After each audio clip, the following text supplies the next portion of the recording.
Hi, good morning, everyone. Welcome to our weekly webinar. Thanks for joining us today. Today, our agenda will be covering, firstly, Singapore REITs monthly. Secondly, the Soilbuild Business Space REIT business update, Starburst Holdings business update, and Heeton Holdings Ltd bond exchange offer, followed by the US election update with regards to its impact on the energy and financial sectors. And lastly, we'll finish off with the Singapore Weekly Week 43 update. So over to Natalie for the REITs monthly. Okay, good morning, everyone. Okay, so for our REITs monthly, first of all, taking stock of how the FTSE REITs index has been performing against the STI as well as the developer index. So the REIT index has been trading sideways for about 5 months now. For the month on month, the REITs index is actually down by about 2.4%, and year to date we are down about 6.5%. Next slide, please. So this is the REIT index price performance versus the yield spread. So the light blue line here is the REIT price index, the FTSE REIT price index. As mentioned, it has been trading sideways. However, if you look at the dark blue line here, you can see that the yield spread, the dividend yield spread, has actually dipped lower, and this is because of the lower dividends, or rather DPU, that has been announced in the last 12 months. All right, so in terms of dividend yield, we are 4.11%, and the dividend yield spread is about 3.22%. The next slide, please. So the recovery by subsector, more or less still the same. We have our industrial and healthcare, which have already recovered the pre-COVID prices. Industrial up by about 10.9%, healthcare is up by about 5%. And then in the middle, we have retail, commercial, diversified. For bringing up the rear, we have hospitality, which is down by still almost 40%. Next slide, please. So we'll jump into our subsector overview. Firstly, for office, we feel that the office sector is in the sweet spot due to demand and supply factors. First of all, the demand for space stems from Singapore's attractiveness to Western and more recently Chinese tech companies. So we have heard of ByteDance coming to Singapore, as well as Alibaba earlier in the year, and most recently Tencent. Second of all, flexible workspace providers, which will take up about 142,000 square feet of co-working space, and this is slated to open in 4Q 2020. So some of these co-working space operators, they are set to open. WeWork, about 82,000 square feet at Raffles Place, Justco, another 60,000 square feet, and Great Room, about 37,000 square feet. So as mentioned just now, Tencent is coming to Singapore, and they will take up about 10,000 square feet in one of the Justco offices at Raffles Place. The third of all, the demand comes from social distancing requirements, which will lead to a lower desk density and a need for split offices. So on the supply side, if you look at the graph on the left, this is the demand and supply for office, or rather CBD space offices.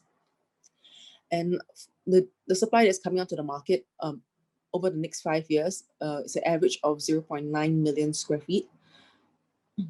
However, due to the recent announcements by the corporates on some of the companies that are taking advantage of the CBD incentive schemes for redevelopment, which will unlock additional GFA.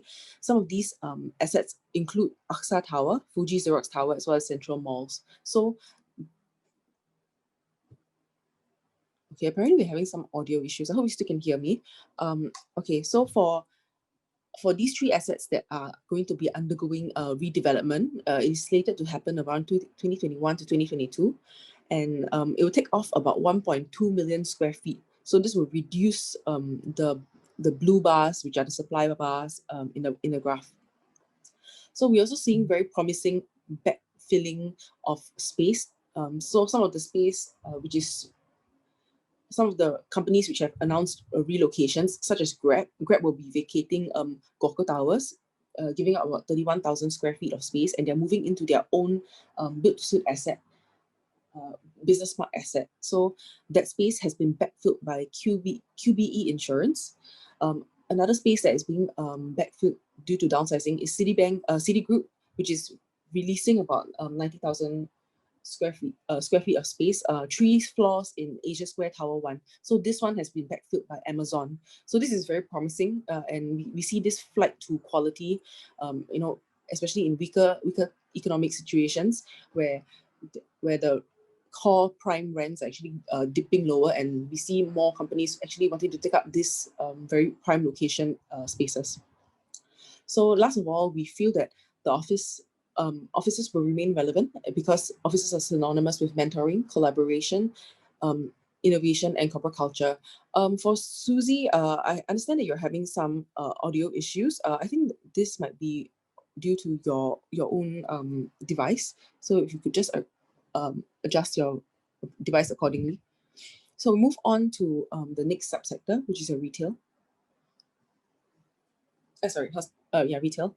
So for retail, this is a very promising side. We see after June, we see a V-shaped recovery in the retail sales index. So for the month of August, the retail sales index was down year on year by about 8.6%. Yeah, so this is very close to pre-COVID prices, still slightly under, of course. And looking at the graph on the right, we see the proportion of sales. So in the light blue graph, for the month of August, the e-commerce penetration is about almost 11%, and the F&B penetration via online channels is about 21%. So this is roughly double the amount pre-COVID. So this is a higher amount. So we do recognize that moving forward, this might be the stabilized e-commerce penetration rate, which is double of what we have seen in 2018 and 2019.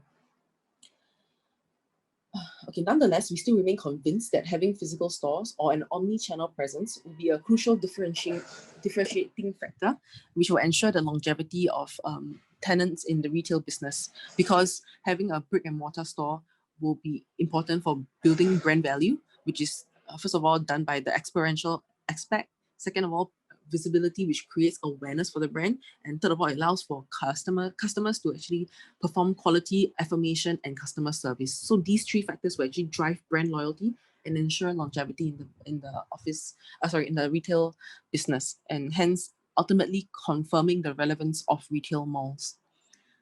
Moving on to our next subsector, which is our hospitality. So Singapore has now arrange respective travel arrangements, be it fast lane or green lane arrangements with 9 countries. Indonesia will be the 9th country with which Singapore has these travel arrangements with. However, even though that we see some easing in the travel restrictions, this is done at snail's pace in our view. You can see the red line in the graph on the left. This is the international visitor arrivals, still virtually down by almost 100%. To be precise, it's 99.5%. So still not very optimistic on that front. And this will be a headwind for the hospitality sector. A slight positive, of course, is Singapore's allowance of a larger group size for wedding receptions. So this number has been doubled from 50 to 100 attendees. And this will allow hoteliers to actually recognize some of their event-related revenue and clear the backlog of wedding bookings. Third of all, the improvement in RevPAR, we see the improvement in RevPAR. As you can see in the dark blue line, is a strong uptick.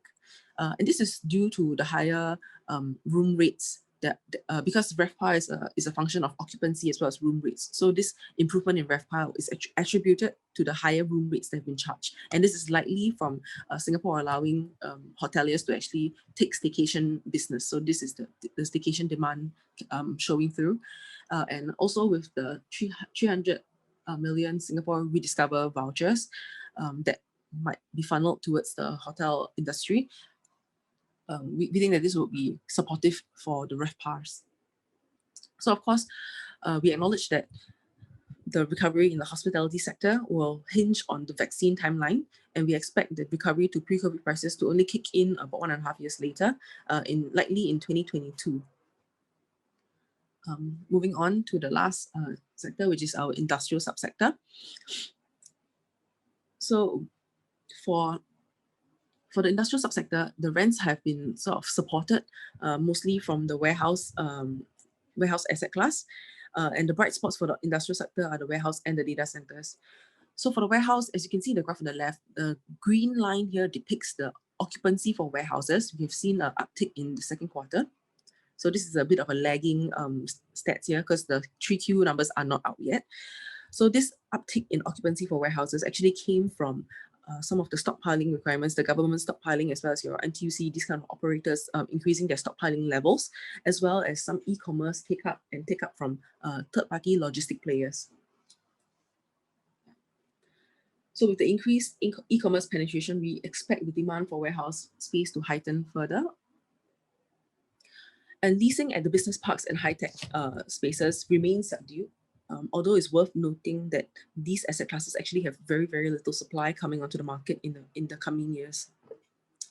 And the supply that is coming onto the market is mostly coming from the light industrial asset classes. However, economic data recently has been more positive, denoted by the increase in manufacturing output, which is up by about 2% year on year, and the Nordex which rebounded.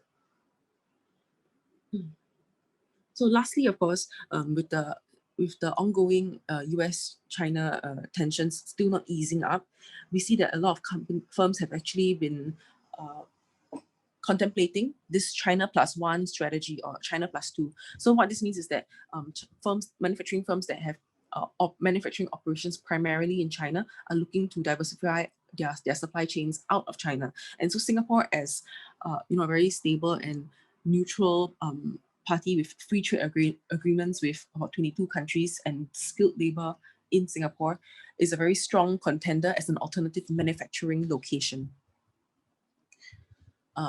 So this next slide, please. So this is our Phillip Securities stock calls, and we just researched this REITs Monday also includes a table which we have compiled, which basically shows the DPU impact for the first half of the year, how much the REITs have actually slashed earnings, as well as for some REITs that have done revaluations of their assets. So generally, those REITs that have conducted revaluations on their assets, asset valuation has fallen by not more than 5%, with exception to Lippo Malls Trust. So that one, for Lippo Malls, their asset valuation actually fell by about 13%. And there are some REITs that actually recognize some revaluation gains. So that, first of all, there was Capital DC that showed a 9.2% improvement in valuations for their data centers, as well as AIMS APAC REIT, which recognized about 2.5% increase in their book value for their portfolio. So please look at our REITs Monthly for the table. And that's all from me. Passing the time on to Jie Hui. Thanks, Ned. Okay, so we attended Soilbuild's 3Q briefing on Friday, and we wanted to give you a snapshot of their results and a brief portfolio update. Yeah, just a note, we do not cover Soilbuild. So moving on, in terms of the positives, their DPU was up by almost 20% year on year and 48% quarter on quarter. This is attributable to higher income contribution from their recent acquisition, 25 Grenfell Street, and a reversal of a 1.5 million allowance for doubtful provision. Just to give a bit more color as well, in first quarter, they made a provision of 0.6 million for rental waivers and 1.5 million in the second quarter. But this quarter, they do believe that the provisions are not needed anymore, so they reversed it, which resulted in a higher net property income for the quarter. This is offset by net rental waivers and lower income contribution from 2 Pioneer Sector 1. Next, please. The portfolio occupancy improved quarter on quarter to 93%. This improvement is attributable to a tighter leasing environment, which stems from a greater demand from stockpiling. Soilbuild used to have a lot more competition for space with more inferior specs, but due to this spillover in demand, it saw an increase in occupancy, even for properties which are slightly less attractive. For this quarter, it recorded positive rental reversions for both new leases and renewal signed. Average WALE for 3Q, average WALE signed for 3Q is 3.8 years. Next, please. Some negatives that we have noted is that the management expects an uptick, like a slight uptake in vacancy levels for Westpark and Solaris. The expiries are largely in the Westpark property. In the Marine and oil and gas sector. The occupancy for Solaris is expected to dip due to some tenants downsizing. Westpark and Solaris makes up about 48% of the portfolio. Secondly, the valuation for the Singapore portfolio is expected to dip. Cap rates for industrial is likely to be stable, but the valuers are factoring a longer downtime for vacancy. Therefore, in terms of DCF side, it will be impacted. Next, please. In terms of their coming development in Two Pioneer Sector, Two Pioneer Sector 1, sorry, yeah, Soilbuild just handed over the site to the main contractor on 9 October. Construction didn't start at all in 3Q, so the end date for the TOP is not committed, and they actually held up discussions with future prospects. It's expected to be completed in FY22. Now, that's all from me. I'll pass my time on to into Terence. Thanks, Jie-Hui, and good morning, everyone. We hosted the presentation of Starburst Holdings last week, the management presentation, and summarized some of the key points from our management's presentation in this slide here. We also want to point out that we have no rating on Starburst Holdings. So what is the main business of Starburst Holdings? So Starburst Holdings is primarily engaged in the design and engineering of training facilities. You can see some of the training facilities below. So what they do is the construction and the fitting out of their anti-ricochet lining products. And you can see this in the third photo below. We provided the photo below. You can see the green board and the red board and the black board there. So they have what they do is they have special specifications for these products, and in terms of lining the walls of the range, for those who serve their national service, you all will be more familiar when you all go for your annual shoot. So what they do is they actually do the fittings of the wall. Range maintenance is one, and you can see this. We've also provided this in the first photo there in front. You can see it there, and so what, and that means range maintenance means keeping it safe and clean for users to train within a safe environment. They also design and build tactical training mock-ups. We've provided, again, this is you can see this in the photo here, the second photo there, for the armed forces and also the special command police to simulate specific training scenarios. You can see this there. So what they other than such training facility, they also do like a mock-up plane so that they can help to simulate a terrorist attack on a plane. But so because of the group's business model, we provided a revenue breakdown, but it is not, in our view, is not quite indicative of their business because their business is lumpy in nature. So in years when they complete a major project, then you will see the tactical training mock-ups revenue shoot up and the maintenance services revenue go down. Contribution come down as well because the recognition of revenue tends to be lumpy based on when they complete certain milestones of their project. But we provided it anyway to give you a better idea. So for financial year 19, the firearms shooting range contributed 0%. Again, this is sometimes is 0% because of timing of revenue recognition. So, but for financial year 18, it was about 12%. Tactical training mock-ups means the building of these training facilities about 10.9% and maintenance services 89.1% for FY19. In our next slide, we summarize some of the key recent corporate announcements by Starburst Holdings. It's been a good year for them. At the beginning of the year, they won their largest contract to date, $40.9 million of contract for a firearms training facility in Southeast Asia. They followed this up with a $13.1 million contract for upgrading a tactical training mock-up facility in Southeast Asia on the 6th of July 2020 rather. And then on the 13th of August, they welcomed ICH Capital and Eternal Glade as strategic investors. They acquired 6.4 million shares, representing approximately 2.6% of the share capital on 13 August. But I mean, if you look at the shares that they issue for this, they are not really strategic investors lah. From our understanding, they are more financial investors, because it's also a very small, only a very small share capital that we issued to them. So more financial investors to take a stake. So it's not likely we'll see any big changes from these two strategic investors who are coming in. So that's all from me. I'll now hand over to Timothy, who will cover Heeton's foreign exchange offer. Timothy, over to you. Okay.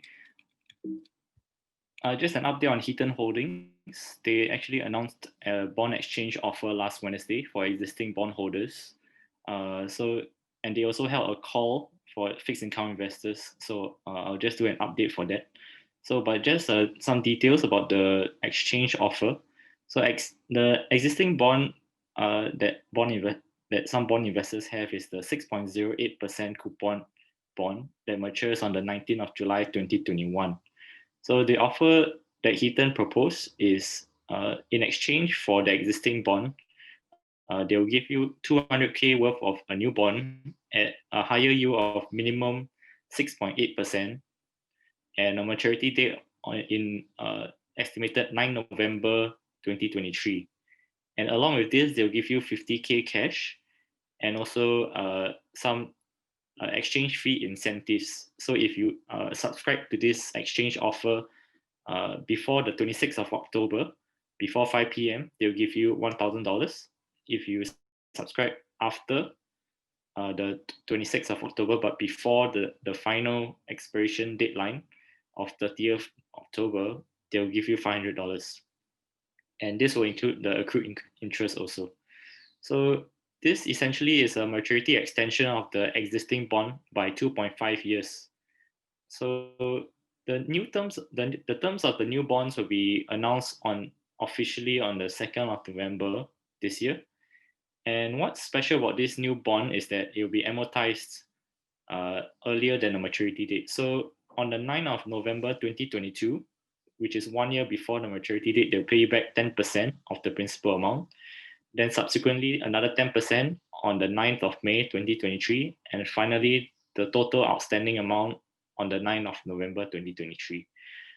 These dates will be finalized also and announced on the 2nd of November 2020. So I'll just touch on the company updates that they gave to fixed income investors. So so for those of you that are not too clear on Heeton Holdings, they are actually a family-run boutique real estate developer and investor. They were listed on the SGX in 2003, and their portfolio is approximately 1.2 billion, comprising of property development projects in Singapore, commercial and retail properties, both local and overseas, and also hotels. The company is owned 70% by the Toh family, so it's a very high interest ownership by the management themselves. So just an updates on the positive side, we see that net debt to tangible net worth is 0.91 times, and this is compared to the financial covenants of not more than 2 times. So actually, if you look at it on the chart below, you can see that their assets, the tangible assets, are able to cover the total debt. So currently, for existing bondholders, they can take comfort in this because in this case, they should they need to, they can sell assets to pay off the debt. Secondly, there will be no acquisition plans or any expansion plans as the company seeks to conserve cash. They also initiated several asset divestments and is expected to raise a proceeds of about 96.3 million. And this is compared to the bond outstanding amount of 117 mil. So they are expected to raise quite a portion of cash to help to pay off that debt also. Thirdly, they actually saw very strong Singapore property sales. So they have currently 3 development properties in Singapore. So the proportions that have been sold for these 3 are quite high: 92% for Park Colonial, 78% for Affinity, and 80% for Resi. So this is in line with the good property sales in Singapore at the moment. And another point about the Toh family ownership, which is a credit positive, they have historically shown to support the company strongly through owning the bonds itself and through subscribing to substantial amounts of rights in the past. So they have demonstrated their willingness to support the company if needed. Some of the negatives, the reason for this bond exchange offer that they're doing to extend the current bond maturity is due to a 70 million cash flow timing mismatch from the delay of the TOP of their development projects in Singapore. So there are 3 development projects were supposed to TOP earlier next year, but due to delays due to COVID-19, they have been pushed back to at least the end of next year. So because the bond is expiring next year in July, it will not be in time to pay off. That's why they're seeking for an extension of the bond. Second negative is that they have a high exposure to hotels, which is expected to remain challenged and has a cash burn of 175K per month. This is the worst case scenario in a complete lockdown again. So this puts strain on the interest coverage of their interest expenses, which has been below 1 in recent years already. So hotels made up of 74% of FY19's revenue. Thirdly is that bank moratoriums have been extended to them and they will expire within 1 year. So that adds some uncertainty with regards to the debt maturities when these bank moratoriums expire. So overall, we can see that the outlook is challenging, especially because due to their high exposure to the hotels. However, we are comforted by the family support and also the hard assets that they have that are still able to cover the debt. So that's all from me. I'll pass on the time to Jun Rong for the US election. Okay, thank you, Timothy. So now I'll be talking about the US election impact on the energy sector. Next slide, please.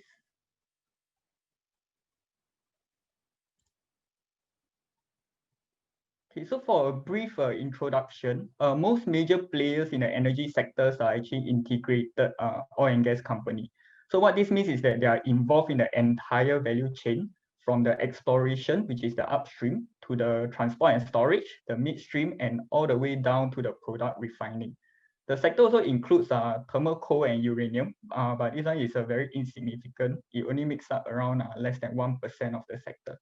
Next slide, please. So you can see since 2004, okay, the shift towards clean energy has been underway. So we believe this trend will continue regardless of whoever becomes president. Because despite deregulation of the energy sector during Trump's term, renewable capacity investment continue to grow at a 2-year CAGR of around 15.6%, which suggests an inexorable shift. But of course, having a Biden win will definitely greatly hasten this pace towards clean energy investment.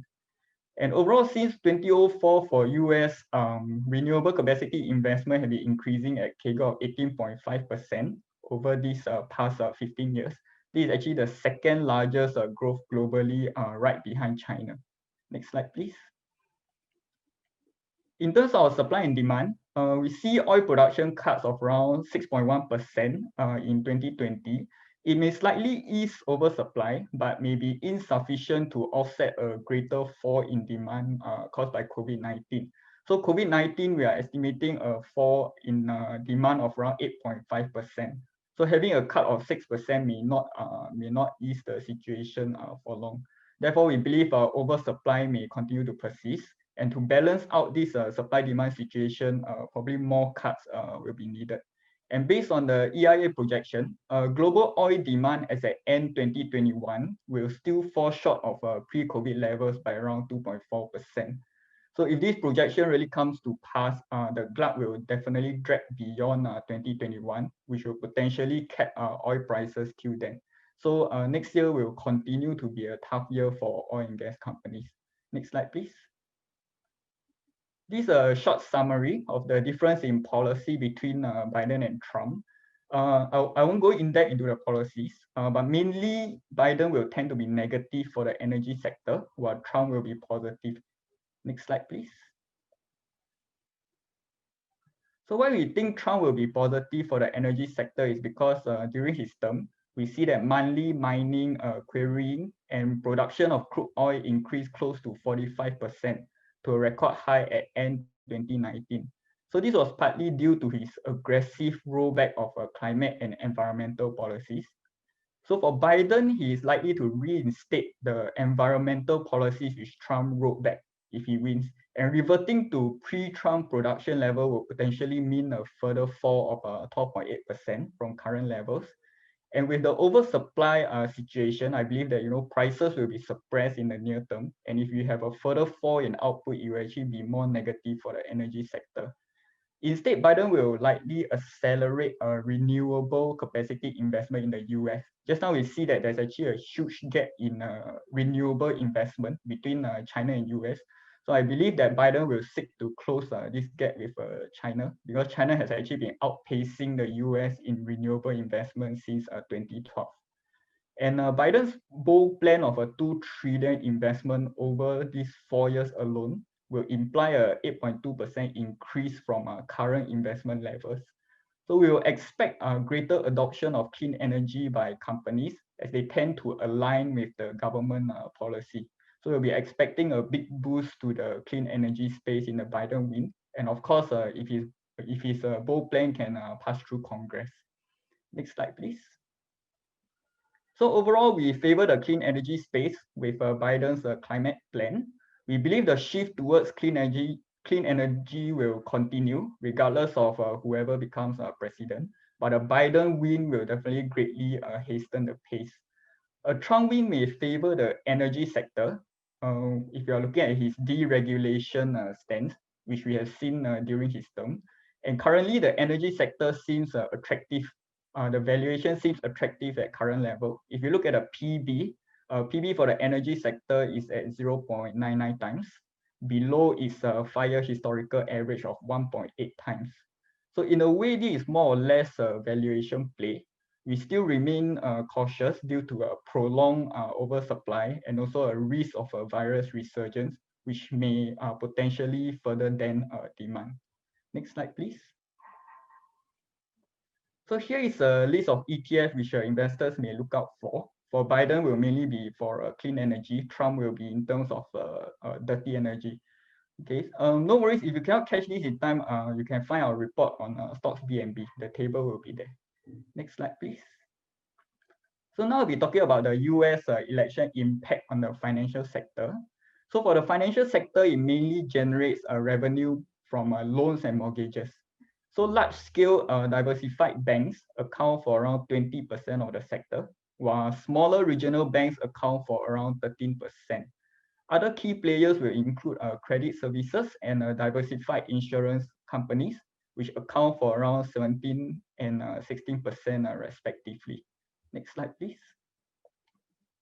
If you look at the Fed Financial Stress Index, it has actually improved significantly from its recent peak in March 2020. In a way, it reflects the Fed's large-scale asset purchases and also fiscal relief effort.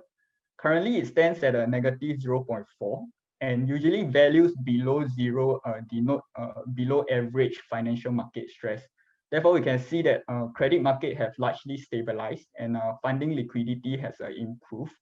If you look at the major banks, okay, they are subjected to the Fed's newly imposed CET1 capital requirement of between 7 to 13%, depending on their individual financial health as assessed by the Fed itself. But they are all mainly able to adhere to the capital requirement, which reflects their relatively strong balance sheet. Next slide, please. Near term, what investors are worried about will of course be a surge in a loan default, which may cut into earnings expectation. So next few quarters, we'll definitely start to see some of these bad loans showing up. However, we believe that banks have largely accounted for much of the default risk. If you look at the allowance for loan and lease losses, it totaled around 221 billion as at end September. So this figure is actually just 5.6% shy of the peak during the 2009 financial crisis. Therefore, we believe that any subsequent build-up of loan loss allowance should start to ease moving forward. Next slide, please. However, even though I believe the worst could be over, but the recovery process will be a slow one. Okay, despite economic reopening, if you look at the weekly economic index, it still falls below pre-COVID level, which indicates that more needs to be done, or longer time is needed in order to revert to a positive growth. And total loan growth has weakened in a recent month because borrowing under the government's relief program has started to taper off, and banks have started to tighten underwriting for their loans. And for interest rate is also expected to stay near zero through at least 2023 based on the Fed's projection. So this will definitely impact the net interest margins for banks. So with all these factors, we will expect a continued pressure on banks' core lending profitability. And of course, now if you are looking at the environment, there's a key risk which will be the virus-related uncertainty. Daily new cases have started to tick up in the US. And if the trend continues, we may start to see new restrictions, such as in the case of Europe. And this will definitely further drag out this recovery process. Next slide, please. This is a short summary of the differences in the policies between Biden and Trump. The main key highlights will be the corporate tax hike, and of course, Biden's regulation, Biden going for more regulation. So in a way, Biden will tend to be negative for the financial sector, while Trump will be positive. Next slide, please. Okay, if we look at Trump's term, okay, we believe that it will be positive for the financial sector because we will expect an extension of his 2017 tax cut. So in 2018, the large US bank actually booked record profits under Trump, partly thanks to the 2017 tax overhaul, which cut headline corporate tax rate from 35% to 21%. So if you look at the amount of tax savings in 2018 and 2019, for this large US bank, it actually made up between 12 to 15% of their full year net income in those 2 years. And with a Biden win, he hoped to increase the corporate tax rate back to 28%. So if this comes to pass, we estimate that US banks' 2021 net income may be revised downwards by around 6 to 8%. And this is accompanied with the fact that the sector is already struggling with prolonged low interest rate and also a weakening loan growth. Therefore, a further hike in corporate tax rate may hinder their earnings recovery. Next slide, please.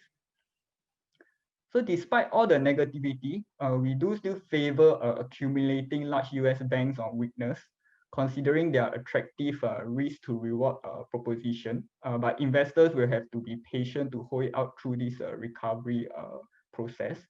The sector's current forward PE stands at 13 times, which is below its 5-year historical average of 15 times.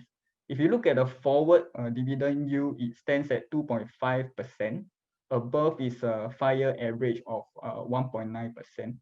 So many major US banks have actually came up with the stance that they will maintain their dividend payout following the stress test. The only exception will be Wells Fargo. Okay, and no doubt corporate tax hike will put a dent on the whole financial sector, but whether they ultimately manage to come to fruition will depend on the composition of the new Congress and also the pace of the economic recovery. And for Biden, he also plans to strengthen financial regulation and reinstate some of the financial reforms that is rolled back by Trump. However, with this, we believe that this will actually have a greater impact on the smaller regional banks. Rationale is because during Trump's term, he eased some of the restriction on asset threshold for stress tests, and he also eased the Volcker rule. And these two policies mainly affected the smaller banks itself.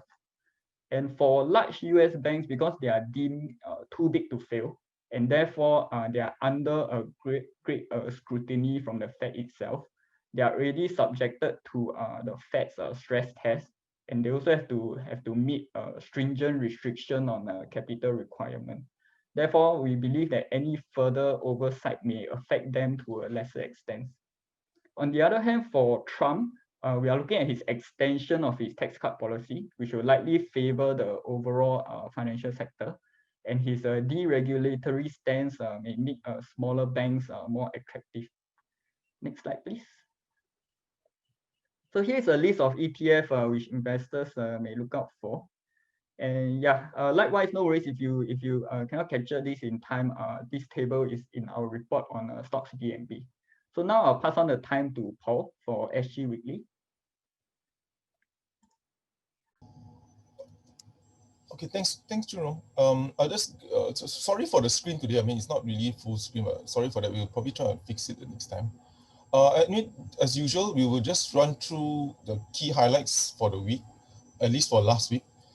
This is better now. Anyway, thanks, Timothy. In terms of the macro news, I think last week we saw the two main news that came out from Singapore yesterday was the monetary policy, which the MAS kept it unchanged. Just to refresh, the MAS policy on our exchange rate is always modest and gradual appreciation. So they moved it to zero appreciation, or basically keep it flat, means because of the weak economic conditions. We'll have a chart later on this. The next thing will be our GDP that came out about 7%. This is, although it's better than the 13% from the second quarter of 2020, actually 7% is quite close to the decline we got in the global financial crisis. So the headline numbers are still very weak in terms of GDP for Singapore. We also had some export numbers, and the number is quite resilient. I think electronics did very well. Electronics exports were up almost a huge 21%, so it's a big number. Then we also had some data on the property sales. We usually can get this data because we got Realist, but this one just comes up from URA. So the numbers, it was up about 5%, and actually for the third quarter, our property sales, new launch sales, was probably one of the best since the whole TDR SAR came out. So the thing is, whether can it sustain? Later, I'll just give a quick update on the SPH fourth quarter results. We don't cover, but we just share with everyone, since some of you may not have been able to attend the briefing. We had some numbers from the US. The retail sales were actually quite encouraging. The consumer spending is pretty healthy in the US. And it's actually, the September number was like a record month for the US. It's 434 billion is a record. But again, they're growing, right? So every month more or less can be a record. But yeah, it's encouraging that retail sales is still almost back to a pre-COVID levels in the US. We'll just have a quick look at the US election. So every week we'll try and highlight something. The next, we'll probably just talk a bit on the contested elections, possibility contested election next week.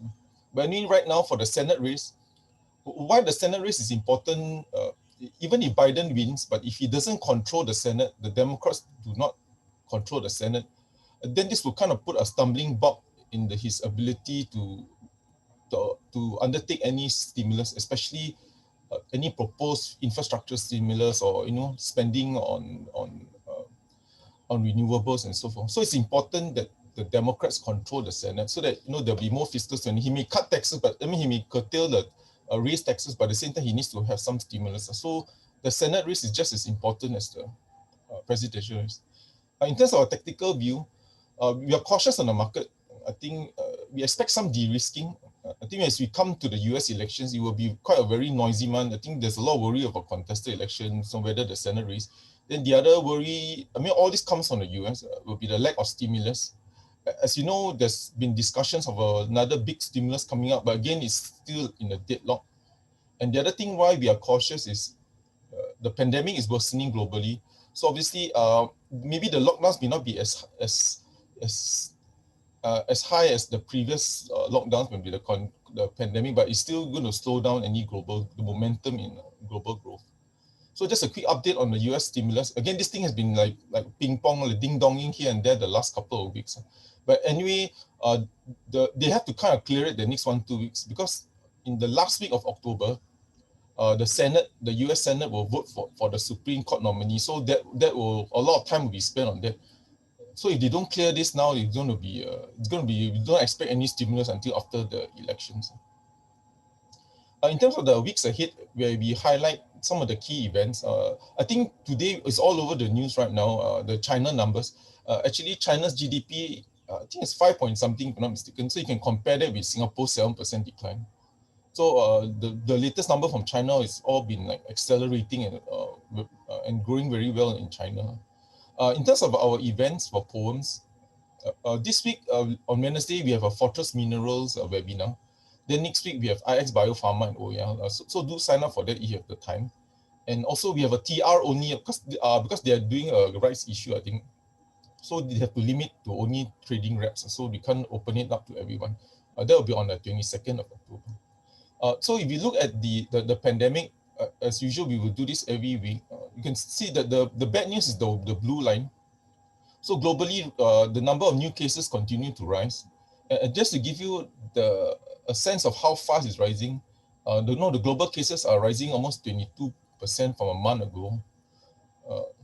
So this is quite the growth seems to be accelerating, as you can see the steepness of the chart, the blue chart, and part of the reason is the cases in Europe, and also rebound in US. I'm not sure they might. Hopefully they don't get another third wave or so.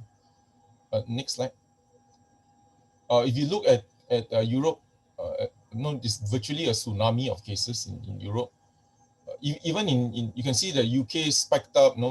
France is even worse. It's like a V shape. It's like a sudden spike in cases. And even in Italy, where we thought they kind of controlled, the cases were down to 40, 50, or maybe less than 100. Right now, even in Italy, the cases are back to record highs. So this is not good. I think, and Europe is entering back into a lockdown mode. Next slide. In Singapore, of course, we still continue to get good news on that we've been able to contain. Right now, community cases is now 0 to 1, like we mentioned before. But right now, even the cases in the dorm is also back to 0 or 1. So we are doing well in terms of arresting or at least containing, and we should be getting closer to phase 3 of this lockdown, of the current lockdown measures. Next slide. Okay, this is a very complicated slide, so don't worry, it's not going to affect your decision making in whether to buy stocks or not, but this is just for information purpose. The table on the right is just historically when there's I know the words are a bit small, so I apologize for that because we have to cram everything. The table on the right basically shows what the MAS usually does. Again, this is just for education. So the first column is the slope. So usually the MAS will play around with the slope. Maybe they'll steepen it, make it flat. Then they'll also move the width. Sometimes they'll widen the band. This is mainly more for volatility. So they, you can see the last, since 2004, they hardly do anything on the width. And also on the recentering. Recentering mainly on very aggressive move. So like in red, you can see the third column center. In April 2009, they'll recenter downwards. That means because of the global crisis, when economic growth is really weak, then they'll start to do this recentering. Otherwise, most times, they can, like 4 or 5 years, they can just do nothing on centering. So most of the times they will play with the slope. Anyway, this is just for reference. And the table, the chart on the left is just to show you what they usually do. The zero appreciation, that column is usually right now is also zero appreciation, means during big economic growth, they do not want the exchange rate to move much. Usually on a per annum basis, this is not your Singapore dollar versus US dollar chart. This is their trade weighted, which they don't disclose the basket, but this is the trade weighted against China, against all the trading partners. Could be ringgit, could be Chinese yuan, RMB. So basically, if you want to do every year, we actually at the very bottom of the models, every year the exchange rate improves about 1.5%. Just for your info.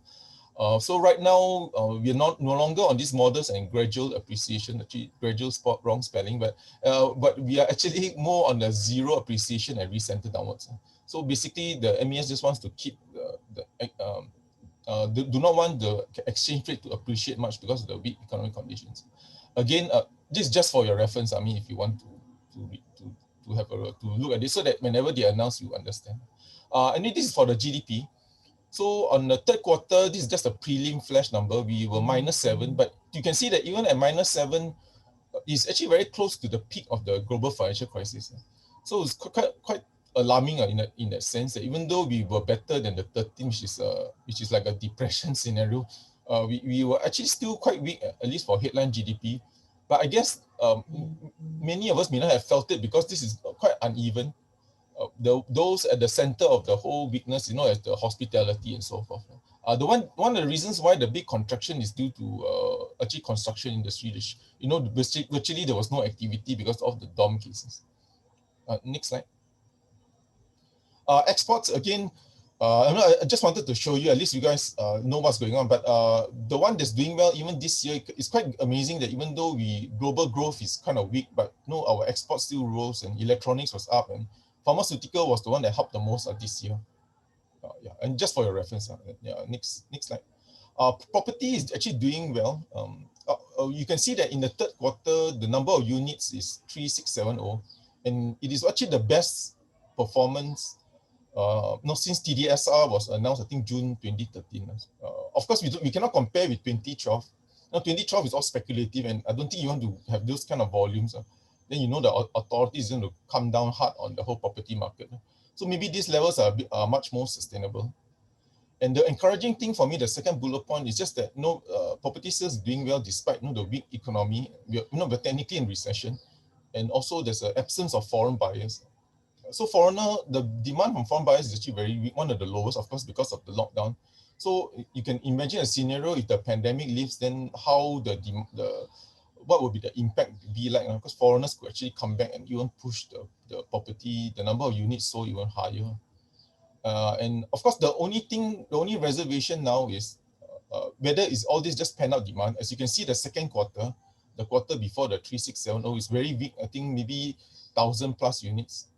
So as a result, so if in the fourth quarter, in the next few months, we still see very strong numbers, then I think the property developers could actually really start to move, Then you know that the third quarter number wasn't due to pent-up demand. There is still strong underlying demand by the mass market, upgraders or normal. The demand is still strong domestically. Okay, thanks. Next slide. Okay, this one very complicated chart. I tried to cram everything. Again, I will slowly guide you through, and sorry, it's a bit cramped, but anyway, SPH released their fourth quarter results. If you look at the table on the left, it might be a bit small for some of you. So what has hit them is the media part, the PBT. You can see media went into losses. All these are before the fair value loss. So the reported number, then this is the headline number that you see in the press, the 85. So what happened was that if you look at the bullet point, FY20 results, so they got hit by a 222 million fair value loss.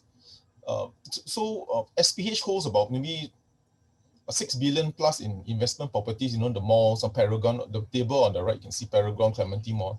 So they had to make a 3% write down in the fair value. So as a result, you got this 200 million. So of course, the headline numbers all was bad. Half of this fair value loss actually came from Paragon, because Paragon was written down by 4%. So you can also, as a side note, you can see that the coming results, the full year results, you're going to have a lot of bad headline numbers because of all these fair value mark-to-market movements on the investment properties. And the next one will be Fraser's property. Then of course, media was bad. In this type of environment, the advertising budget, as we all know, advertising budget is a discretionary. If the economy if the economy is weak, companies will just cut back on marketing and any ad spending. So that was what happened, and that's what hit SPH.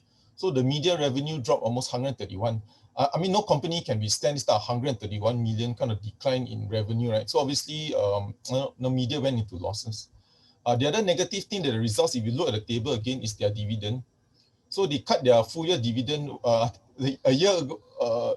So actually the number was supposed to be 1 cent. Sorry for that. So actually the final dividend was 6.5. Then 2020, it's actually reversed. It's 1 cent. So then for the full year, their dividend was 2.5 cents. Compared to a year ago, was 12 cents. So sorry, it's supposed to be a flip. Apologies for that. Okay, in terms of the outlook, from the media will still be weak, I think, because the ad spending will be the last to recover, and they usually face a lag. So what we mean is that even if the economy starts to improve, companies will not go rush out and spend money on advertising until the economy is more stable. So media will take a bit more time to recover. And then the second thing is, the one positive thing is, for me at least, was the PBSA. PBSA is basically student dorms that they own in UK.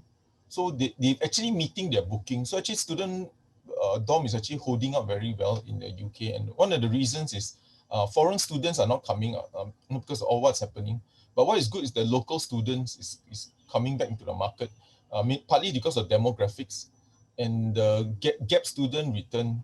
I didn't know what is gap student, but for those who study, who are from the UK, what happens is some students will take a 1 year like break before going back to uni. But because of this pandemic, a lot of them are not taking their usual 1 year gap, which doesn't happen in Singapore. Nobody takes a break. So because of that, they saw a lot more local demand for students, and that's what's kind of filling up their student dorms.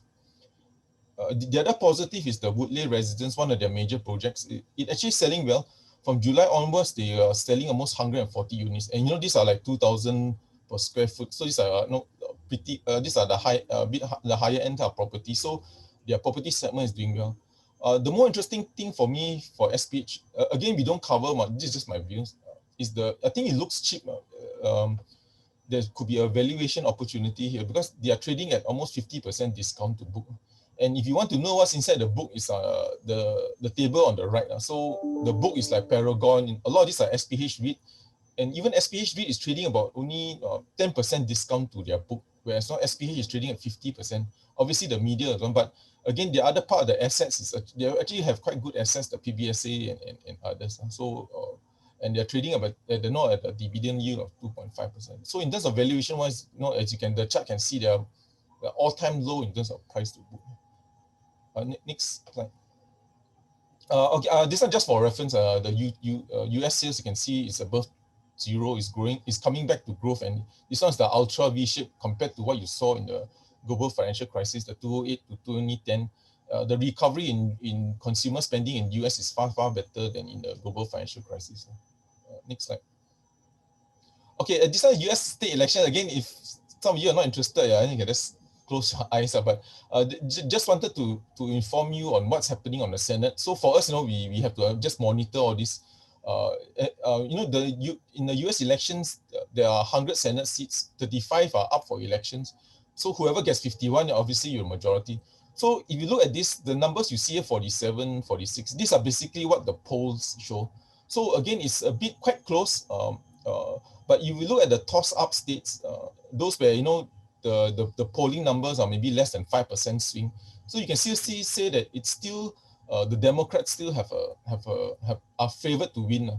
You can see, let's say in Iowa, they have like a 4.8% lead over the Republican. So again, for us, it's important. We want the Democrats to win the Senate so that they can do the fiscal spending and help the US economy, and obviously more important, help the stock market. So that's why we have to watch this. And so far, it looks okay. It's not, the race isn't as clear cut as the Biden taking the lead, but this one is quite close. But so far, it favors the Democrats. Next slide. Next slide is okay. We had some people asking us about the dates for all the results. This is for your reference. In yellow is all the stocks that we cover. So you can see the next few days, maybe today, this week, the next few days is all REITs. So all the REITs almost all the REITs results are all coming in. Trust, and maybe one or two property companies. Next slide. Then the following week, still a lot of REITs then, but we're starting to see Sing Song report results, Hype, Wilmar. This is again for your reference. And the following week, then we will get, I think the banks will come out. I think early November will be all the bank results. This is just for everyone's reference. I just pluck it up from Bloomberg, and we will just flash this the next few weeks until the result season is over, just for everyone's reference. There are more companies than this, but we're just taking some of the largest ones.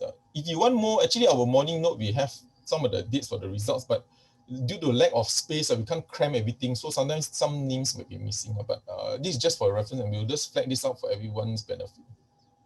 I think that's the end for my presentation. I think we can take a Q&A now. Thank you everybody for listening in.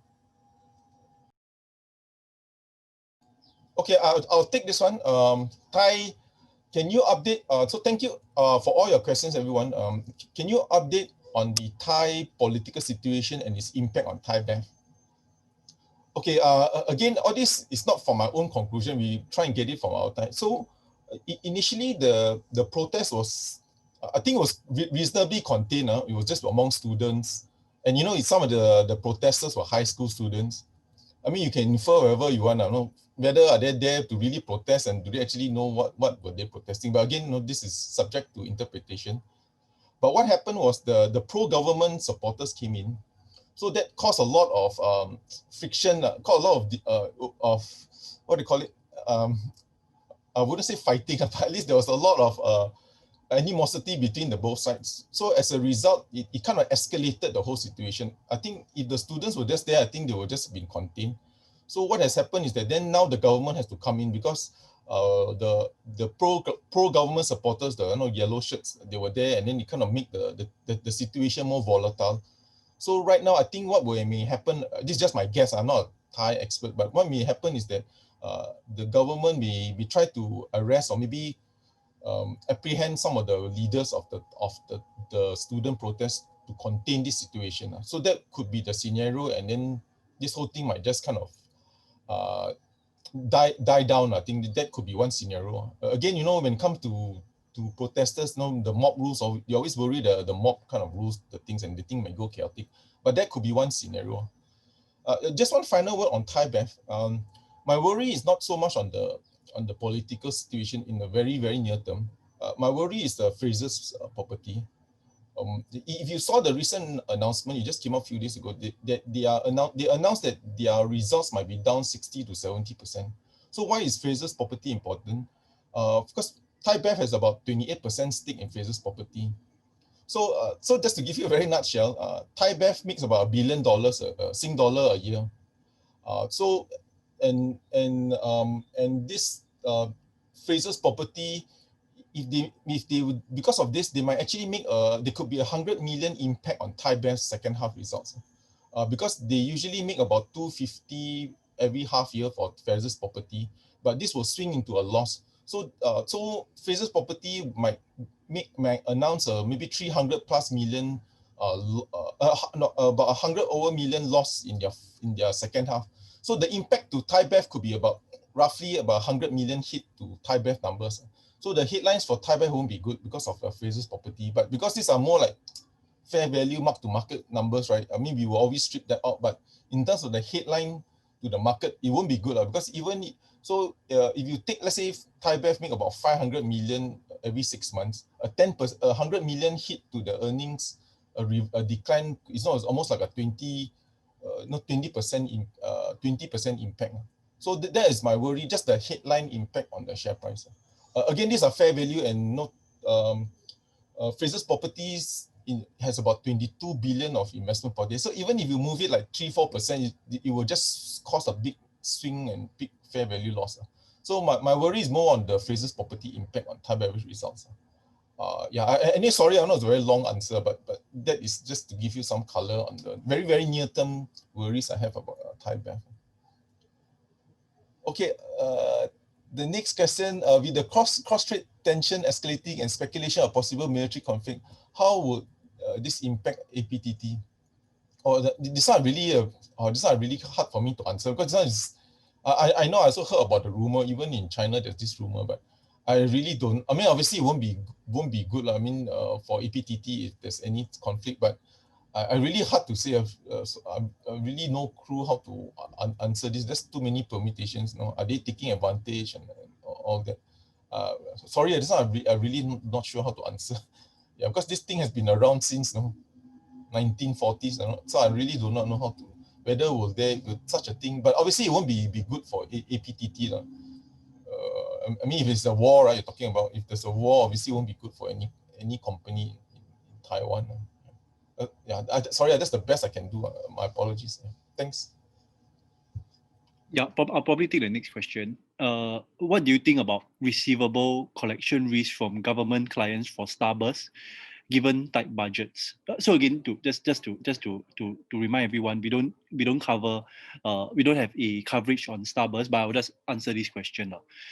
So given that most of Starburst or all of Starburst customers are government entities, so the biggest risk to the organization will then obviously be the sovereign government, and we've seen historically we've seen Starburst face issues with this.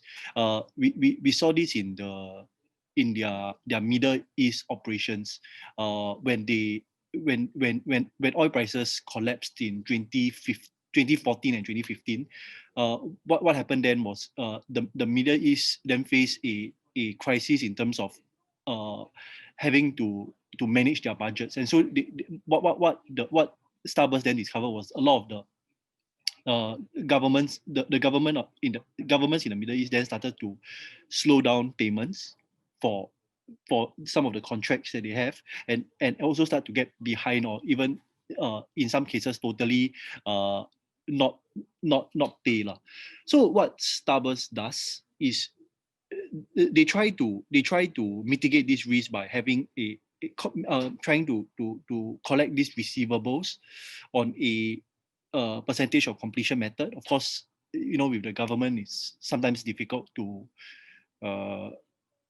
assess the risk completely, but they try to collect the money when they can every time they complete something with them, and also most recently they in certain cases, and most recently they also made a announcement in terms of the update on the Middle East contract award.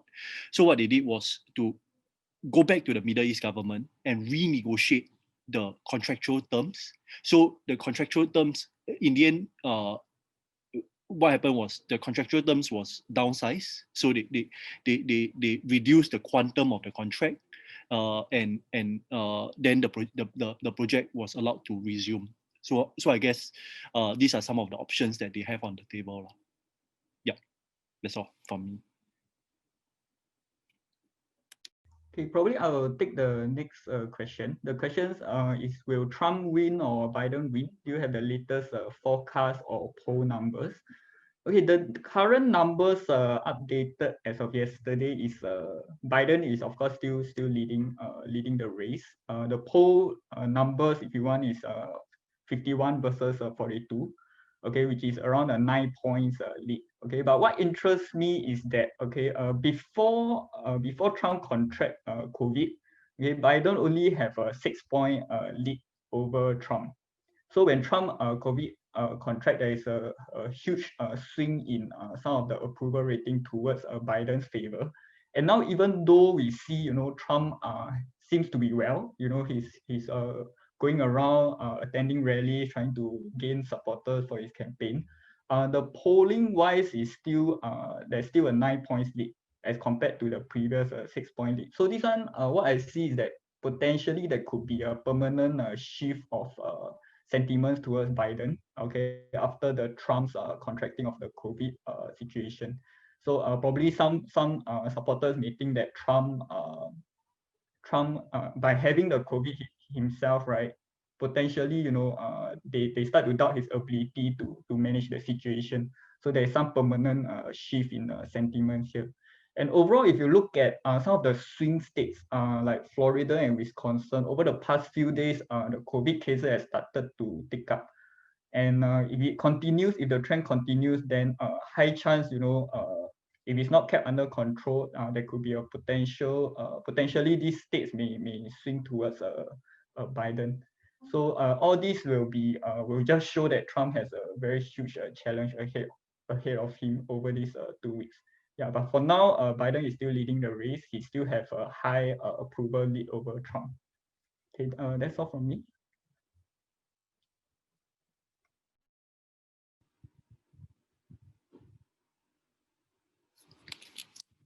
Natalie, would you like to take this question? Okay. So the next question comes with regard to elite commercial REIT on the trading halt. So yes, they announced today that they will be acquiring 100% in SPV, which contains 58 commercial properties. On the surface, right, this acquisition, they will be acquiring similar kind of assets, so mostly leased out to UK government kind of institutions. So more or less the the quality of the assets is unchanged. And yes, they also highlighted in their release today that actually most of these assets, about 98%, 97%, will be leased out to the government, and most of them to the DWP, which is the Department of... Okay, basically this department is... They are in charge of processing claims, unemployment claims, and helping to retrain or place out of work residents into new jobs. So it is very positive in a way. I guess depending on based on their pro forma, they're saying that they're expecting an accretion of about 3.7%, or if it was totally debt funded, it would be 8%. So on the surface, it actually looks very positive. Although we need to look closely at how this acquisition will be financed, because if it were to be financed with a larger portion of equity fundraising, then there might be some near-term impact to share price. But I think overall, although we do not have any coverage on this counter, we feel that it's a very stable counter, and especially when the portfolio is largely leased up to the UK government. Yeah, so we do view this positively.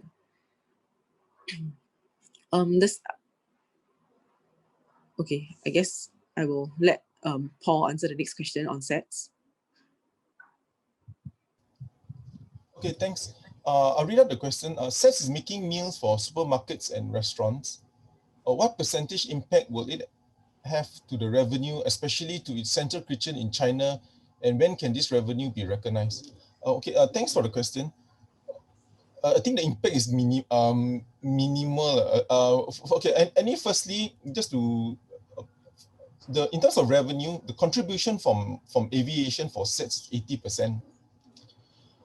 And so you can assume, okay, even the margins are lower because they don't separate out the contribution of profits from aviation. So it could be maybe 70 plus, let's say you're assuming. So even, and then if you, and aviation, let's say you're down, if you look at SIA numbers is down 80%. So even you cut it down by 80, there's, you can do meals, but it won't make any impact on the bottom line, because the aviation will just drag down the whole business. And as a reminder, I mean, if you look at the recent annual report for SETS, SIA should be SIA, they said major customer, right? SIA accounts for 40% of their sales roughly, which is about 800 million. And also SIA revenue is down 80%. So by default, you can assume 80, so about 30-40% decline by SETS business just from SIA alone. Of course, the rest will also be impacted. So so this year, I mean, without even having to do any forecast, at least 30-40% will be business. Almost 600 million business will be gone. So it will be very hard for supermarkets or even restaurants to kind of bridge any potential gap that is lost from this business. Yeah. The reason why I can't tell you the supermarkets, they don't really share, and the contribution is so minimal. Sometimes we don't even calculate it that much. Yeah. SETS revenue is about 1.8 billion. So if you take, let's say, 800. So if you, I'm just doing some bad envelope numbers. So 640 million loss in 600 million loss in revenue. Yeah. So easily revenue from SIA, the impact from SIA alone will be probably like a 30% drop in SETS revenue, just from SIA alone. Obviously, the other airlines will be impacted too. So easily 50-60% decline in SETS revenue. I mean, just give you some back the envelope business, because then all these supermarkets won't make much impact to them. I hope that clarifies. That's why it's a bit confusing. So what I'm trying to say is that SIA is 800 million. So you just assume 80% drop, so 600 million drop, and then SETS revenue last year was 1.8 billion. So easily 1/3 of the revenue just disappeared. Yeah, sorry if I'm a bit confusing. Can someone take the next question? Okay, I think the next question is for me also. The question is, the REIT manager of United Hampshire US REIT has disposed almost all of their units in the REIT last week. This is unusual. Why did the manager divest its own REIT, units? So, very astute, CK.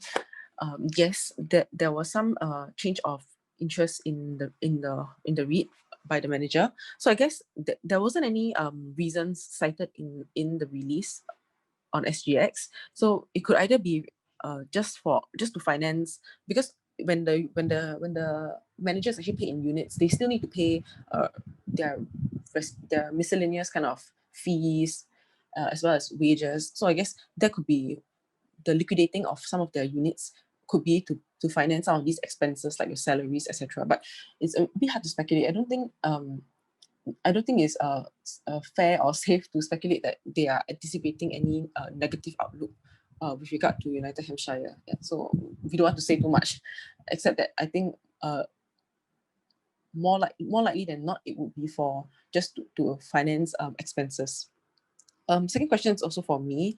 Target price for CICT. So CICT is the merged entity between CMT and CCT. So currently we do not have a target price for that yet. Sorry. A next question also for me. Is it good to buy FCT rights and the excess? I guess this one really, my answer really depends on the investor. If you're a current FCT unit holder, would you like to increase your exposure to this REIT or further increase it? Yeah, so I guess that is really the basis of your decision. Currently, I believe the share price is trading similar to the rights price. Yeah, the preferential offering price. So you're really indifferent between buying from the market or subscribing to it. But the question really hinges on whether or not you would want to increase your exposure. Your asset is an asset allocation kind of question. Yeah. Next question is for Tim on Heeton. The question is, what's Heaton's bonds entry amount for a retail investor? Is it 200K? For the existing bond, it's 250K. But for the new bond, it will be 200K. Okay, next question for Jinrong. Yeah, so the next question, there is actually three parts. Probably I address it part by part. So the first part, it says, will a low interest rate environment lead to a housing bubble due to overborrowing? For this question, near term, we do not see any sign yet. I think near term, the more key concern we have is in terms of, one is in terms of the weak loan growth, because without the government, previously it was boosted by the government's lending program. But now we have started to see it start to taper off. And second will be in terms of the loan default. Loan default for the banks, which will be exposure to probably the oil and gas sector, because oil and gas companies tends to be very debt heavy, especially now if we are facing an oversupply situation and also a low oil price situation. And also, of course, the other side will be in terms of the travel industry. If you look at the travelers, US travelers throughput figure, so this figure, they measures the number of people who pass through the airport custom. It has actually started to stagnate. So I will say that in order for us to see a significant boost in that figure, probably we'll need a viable vaccine. If not, near term stocks that is exposed to travel will continue to remain under pressure. Then if they are unable to hold through this period, it may potentially translate into bad loans for the banks. Okay, so but for housing bubble wise, near term, there is no I would say there is no sign as of now lah. The second question is, will we see more restaurant foreclosure as winter approaches due to limited indoor seating? Okay, for this question, I guess you are right. Okay, because now with economic reopening, right, some restaurants, they are only able to, if you look at the case of probably New York, the restaurant, they are only able to operate at 25% seating capacity. So I'm not too sure, how with 25% seating capacity, how are you gonna sustain your business, right? And they are looking at only when cases start to stabilize over a certain period, then they slowly move up to allow 50% seating capacity. And as we all know, with all these cases resurgence, I do not foresee it to be anytime soon. So with just 25% seating capacity, yes, probably we'll start to see some of these foreclosure for restaurant. Yeah, the last part is any potential currency weakness in USD. I think it's for USD. I think this is more of a longer term trend. I believe that we will have a fiscal stimulus regardless of whoever becomes the president. So if we are seeing more fiscal stimulus moving forward, then this could potentially translate into a downward pressure for US dollar. Okay, so that's all from me for this question. Next part will be for Natalie. Okay, thank you. For the question for me will be target price plus dividends, which adds to total growth is estimated to be achievable in 12 months. So yes, for our ratings and our dividend yield plus our capital appreciation, which gives total return, it is estimated to be for a 12-month period. Second question is also for me. With KDC being part of the STI index on Monday, would it boost the price even higher, or why was it rated as neutral? So if you could flash back to the PSR stock calls, you will see that actually based on our forecast for KDC, the DPU yield based on the DPU yield based on the current share price, which is $3.04, will actually give you a yield of 3%. So yes, while we do think that exposure index inclusion generally just means that there will be ETFs buying into the counter, which should cause the share price to rally. However, we feel that at this current price, and even if it were to rally even higher, that would just mean that the DPU returns will be even more compressed. Yeah. So we feel that at this entry price or at these valuations, there are other REITs that are attractive, stable, and have growth prospects that provide you with a higher DPU yield. So the question also really depends on, are you comfortable as an investor? What are you a growth investor, or you want to you are a dividend kind of yield investing investor? Yeah, and will you be happy with a 3% yield? Of course, the index inclusion would mean that if, let's say, price were to go higher, there will be some capital appreciation, but I don't think that would be enough. It will push your total returns to a satisfactory level. So therefore, the decision for the call is based on the total returns, which is impacted by DPU as well as the share appreciation. So we feel that the market is already pricing in at this current share price acquisitions that have not yet taken place or been announced, and we feel that it's already at a very the yield is already pretty low. So, yeah, and we think that there's other REITs that will have better returns. So that is the reason for our neutral call. The next question is for Wei Ren, but unfortunately Wei Ren is on reservist, so we cannot take any technical questions, technical analysis questions for today. I think next question would be for Paul on SPH. Okay, thanks, Natalie. I'll just read out the question. At current valuations, it seems market is valuing SPH ex-media property business at less than half of book value. Is it cheap, and what do you see as an inflection point? It is. I think it's very cheap considering. There's another question down there. Another question on SPH, because they also have IFAs and they also have a slew of bungalows actually, which are all recorded at cost, I believe. Because even though IFA share price move up, I don't see them making any mark-to-market movements in the OCI, but I need to confirm management. So there's a bit of, even at 0.5 times book, there's a lot of hidden assets inside SPH. And there's also another data center coming up. But again, now this like a couple years more, so that one not realizable so soon. So to me, it is cheap. I'm not sure why they don't even privatize it. But the thing is, in terms of the inflection point, I guess when the economy gets better, I think that would maybe the inflection point.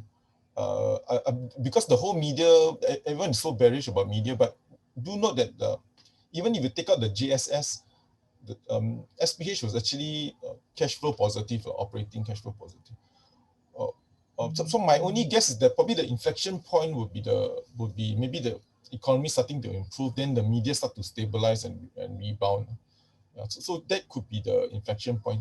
But even before inflection point, I think that the stock looks cheap. I mean, just my own view. I mean, looking at the assets, again, the assets are all not like Paragon and so forth. You know, if you're so negative, SPH REIT should be maybe 0.8 times, 0.7 times, but instead it's only 0.9 times. That's my own view. Okay, another question. Again, thanks for all your question. Will the travel bubble gain traction with rapid COVID-19 testing before a vaccine? What percentage of travel recovery you estimate if somehow countries agree to working protocol extending to leisure travel before vacation? I doubt airlines will snooze until yeah. Just to refresh how the authorities view it, because I listened to their press conference. So the logic for the government, which I think if the number of cases or the ratio of cases, the thing is I'm not sure how they define, so I couldn't get the data. But how they define is that if the ratio of cases in another country is the same as Singapore, so it's almost like no difference. You are, it's like someone traveling from Ang Mo Kio to Choa Chu Kang, whatever. So it's more like a domestic traveler. So that is the logic. So so it will improve, but in terms of how much it will recover, I really not sure, because most of the visitors, I'm talking more for the telcos, right? Most of the visitors will be Malaysia and China. So these are the big countries, and Indonesia, that will have an impact on maybe on our tourism numbers. Malaysia not going to happen. Indonesia ain't going to happen.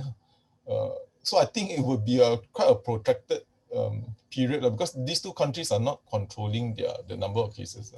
So I still think maybe a 2023 will still be protracted. I don't think the leisure travel can come back and materially impact all these travel industries so soon, even with a vaccine. Because even if you vaccine, you still need to vaccinate, right? And all this vaccinate, you need a lot of cold facilities. So again, all this is guesswork. That's why we hesitate to tell you the number. But we think any improvement will probably be 2023. Again, this is just pure guesswork. The hope was actually Malaysia, but Malaysia now cases up to 800, record high also. So hard for this to even Hong Kong. I'm not sure how much material it will be. China will be helpful, but I think until you can Indonesia, the ASEAN countries helping out. Otherwise, I don't think the travel bubble will help much. I don't have any hard numbers, so this is just our own opinion. So I don't have like any workings or numbers to give you.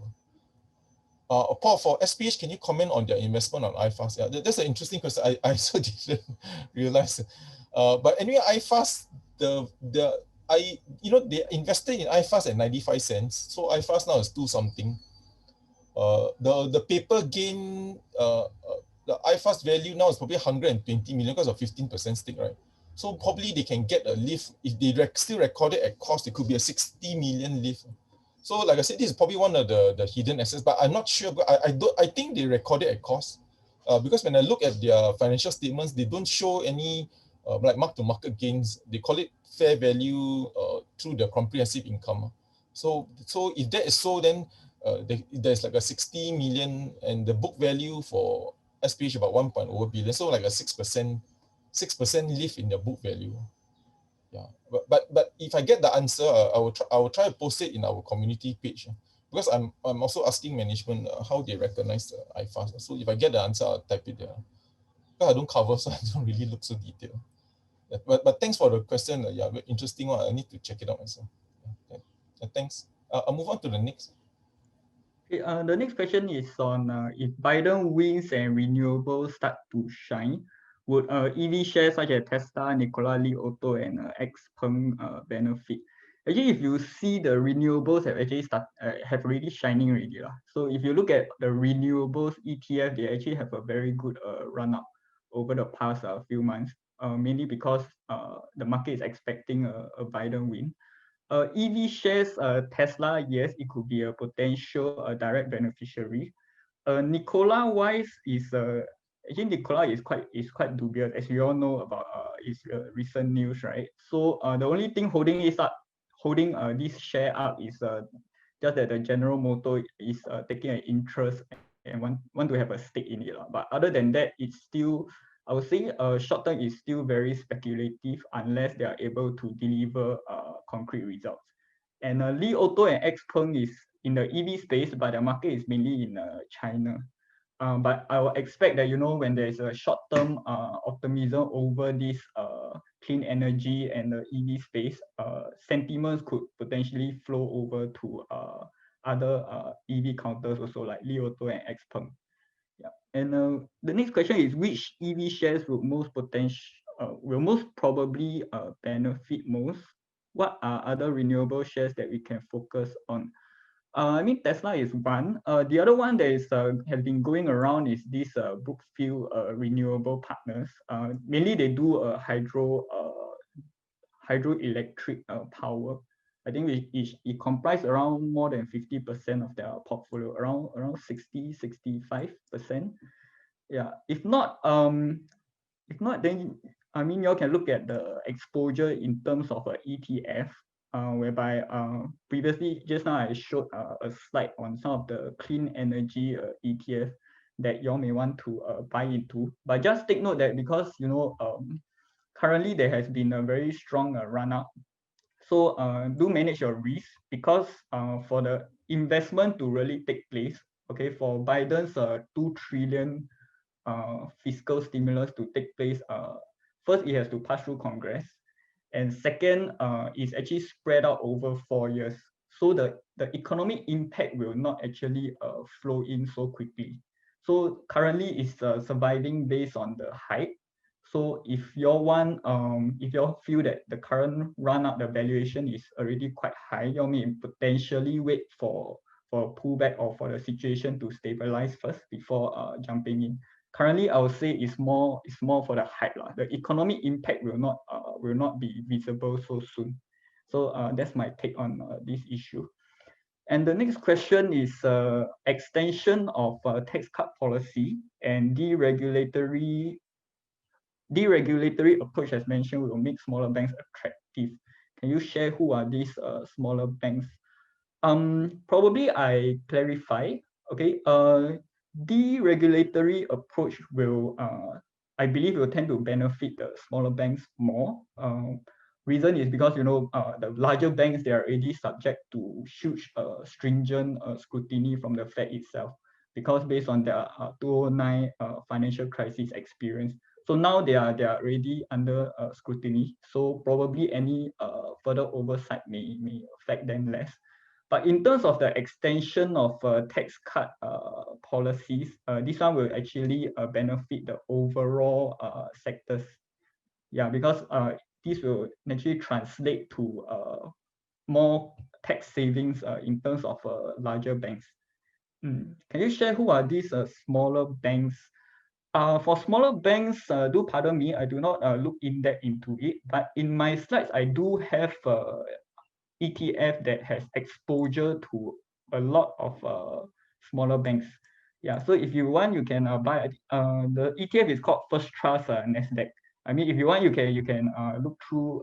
You can look through the report on stocks BNB. The stock code is QABA. So these are mainly the exposure to the smaller banks.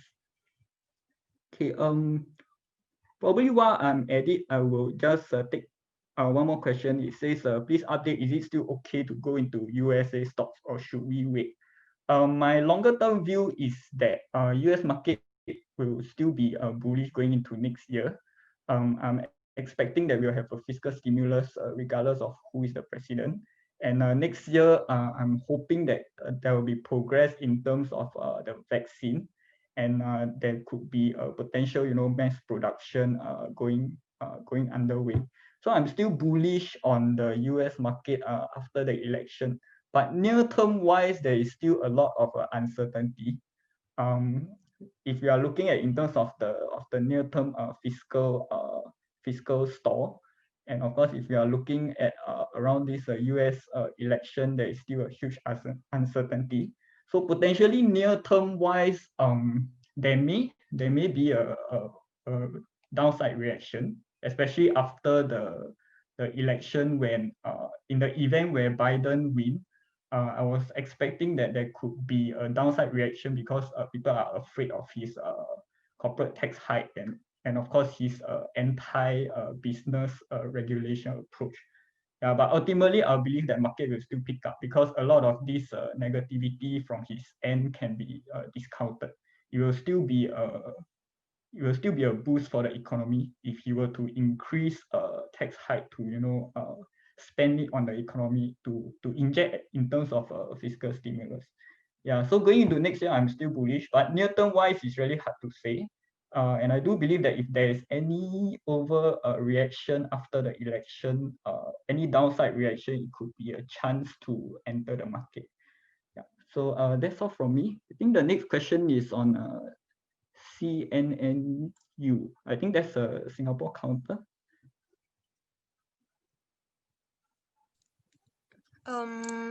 Okay, for criminal European REIT, we actually do not cover, but maybe like I can just provide a bit more color on their 1/2 results because that was the latest that we got. Their NPU was, as in, I think for them, they actually was quite resilient, like amidst COVID.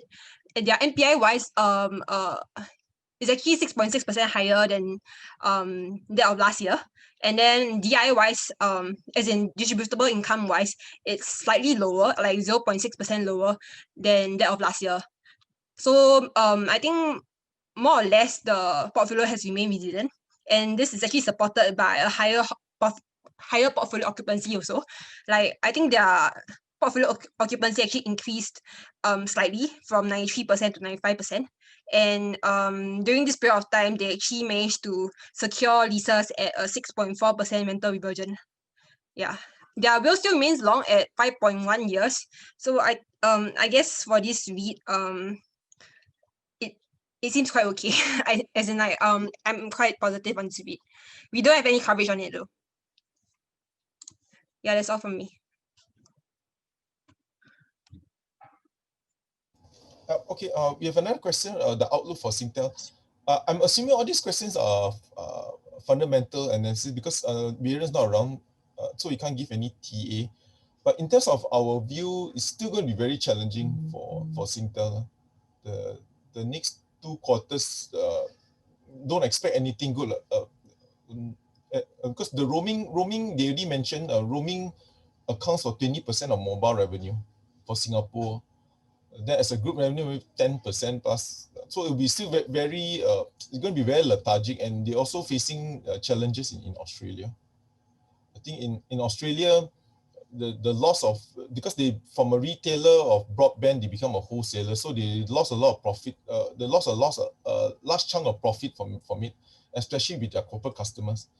And when even though they became from a retailer of broadband, from a retailer to become a wholesaler, that means they buy wholesale, then the second part to this is that they still had to become a retailer of broadband.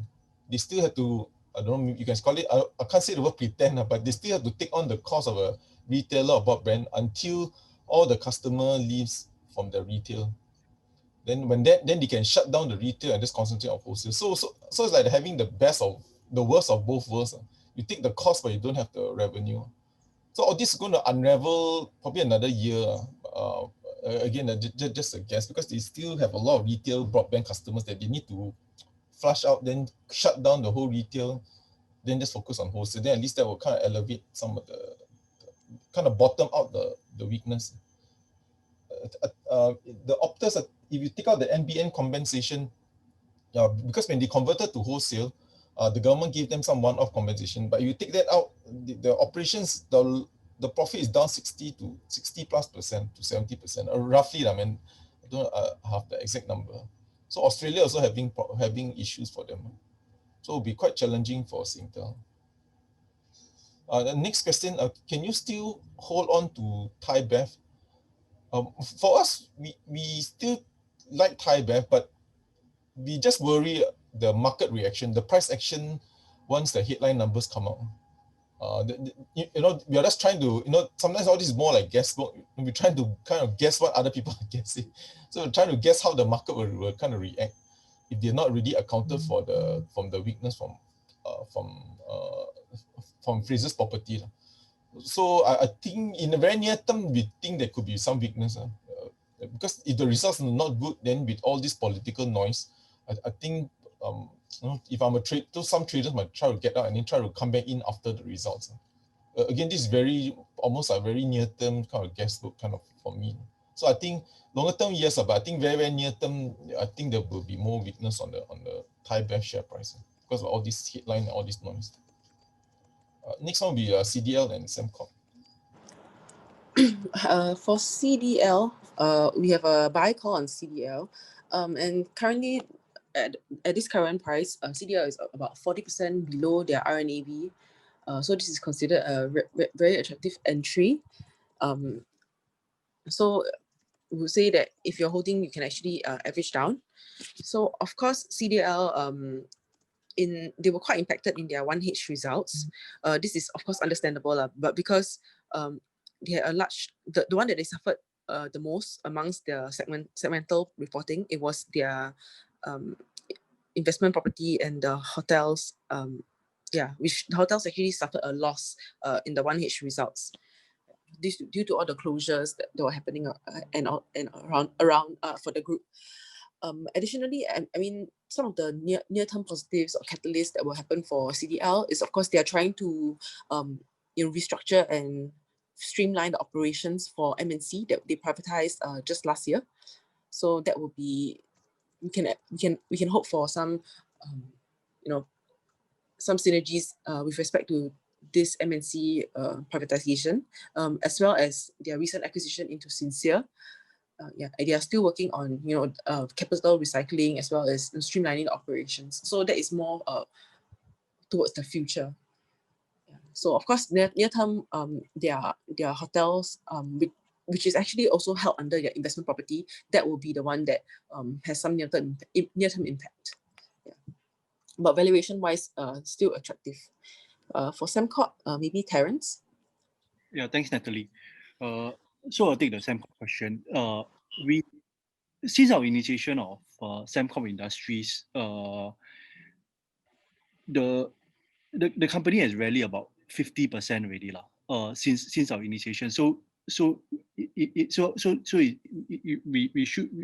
There's reason to be a bit more prudent, given the strong rally. But it's also still below, about 20% below our target price of $1.75. And we continue to think that this is attractive because post demerger, the group will be more focused on they can more focus and more devote. They can actually devote their resources into the urban and the into their urban business So that will reduce the debt level that they have to hold. Urban and energy business. Forgot about that just now. So their urban energy business. So that will reduce the amount of debt that they have to hold, and it will also reduce the losses that they've incurred over the last few years because of Sembcorp Marine. So we think that there will be a positive re-rating, and we've seen the positive re-rating happened already since since our initiation. We think that it will continue to re-rate. So we think we continue to think Sembcorp is a buy, and we see a few catalysts. Obviously, the potential IPO of their Sembcorp India business, which will crystallize the value of their business, is one of the reasons why we continue to have a buy call on Sembcorp Industries. Yep, that's all for me.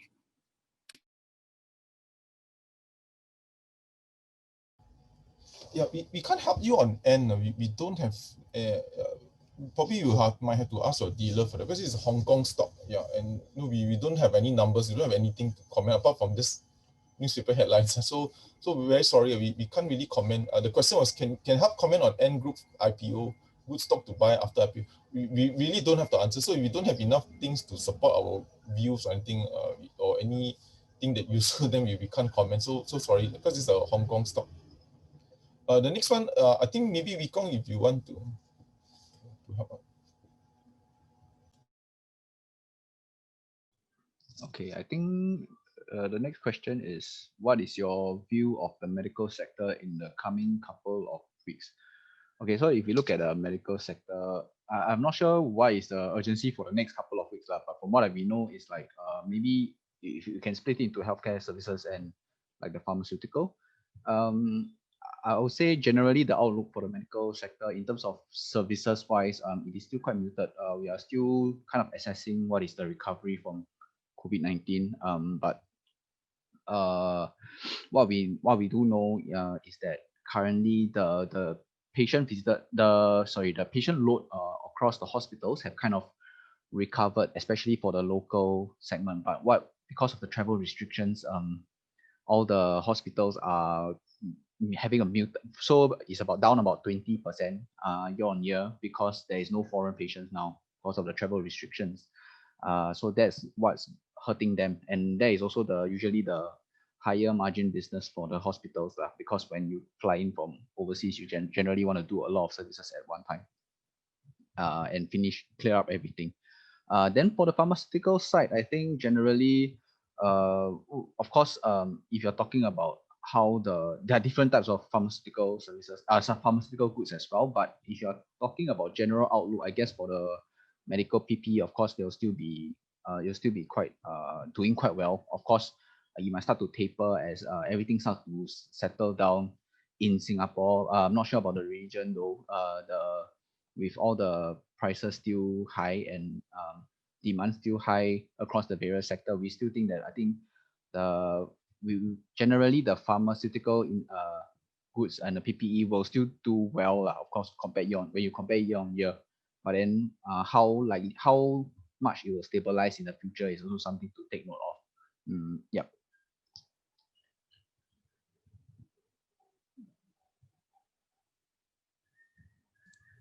Okay, there's a question on our rating for Soilbuild.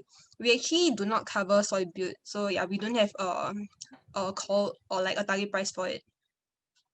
That's all from me. Okay, next question. Does Starburst recognize Fraser? Yes, and if they recognize it as an associate, if you take purely profit from profit contribution, Fraser's property and F&N takes up maybe 15%, roughly, because it kind of volatile, but about 15% of the PATMI. Then the other 80% you can assume is the rum business. I mean the spirit. The brown spirit or white spirit business. Beer you can just assume nothing. It's like break even.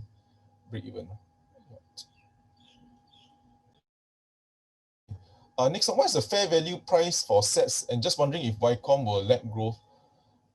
I'm not sure about the Vicom, but I mean the way to answer Vicom will probably be the amount of the car fleet out there, which I don't have the number, so I can't comment on that. But I guess if the car fleet is stable, then Vicom should. I mean they'll still need to do a Vicom test. And I know maybe it also affects based on the aging of the cars. So unless we got this type of data, we can't really tell you what is the growth like for Vicom. So I can't really help you on Vicom. But for sets, our target price is my target price is about 195.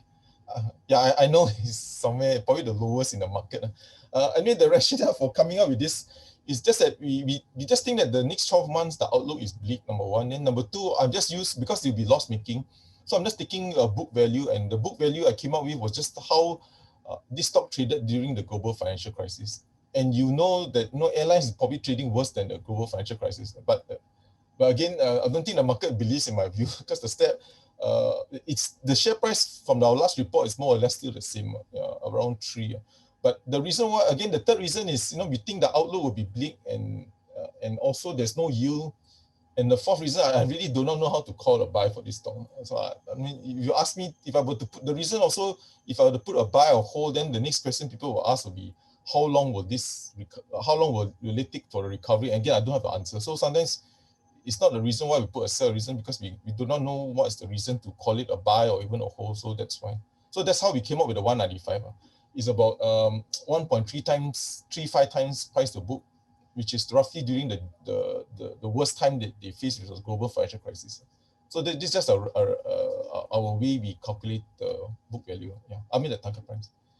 AEM, I really don't know how to answer. I don't really follow it very well. I just find it very complex. So that's why I don't really cover. But in general, semiconductor, just a general broad comment, semiconductor industry will still do very well. Even in 2021, there's a lot of demand. And front end guys will benefit because front end means those who sell to the wafer fabs, like to chartered. One of the reasons is because the Chinese are also building up their capacity because of what has happened in the trade war. So China has a massive wafer fab.